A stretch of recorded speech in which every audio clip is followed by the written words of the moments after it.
আজকের আমরা রাত্রে নদীতে গেছিলাম। হ্যাঁ, আমরা কয়টা মাছ পাইলাম?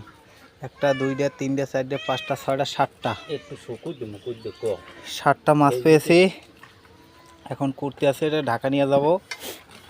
এক একটা মাছের ওজন হবে প্রায় 1 কেজির কাছাকাছি।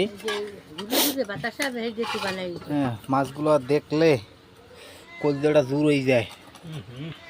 খাতে ইচ্ছা করে কাঁচা মনে চাইতে আছে জানি এখনই খাইয়া ফেলাই। বড় ডিম সব কয়টা ডিম মাছের ডিম হইছে? হয়েছে? একটা, দুইটা, তিনটা, 4টা মাছই ডিম হয়েছে। এই করতে আসি, এরপর লবণ দিব, লবণ দিয়ে তারপর ঢাকা নিয়ে যাব।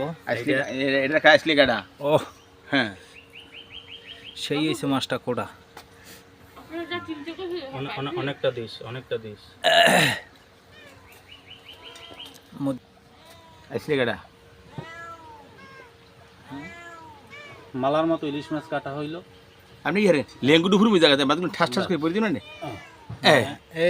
মালার মতো হচ্ছে মালার মতন ইলিশ মাছ কাটা। ঢাকায় ভদ্রলোকেরা খাবে, আমার বাড়ির ছেলেরা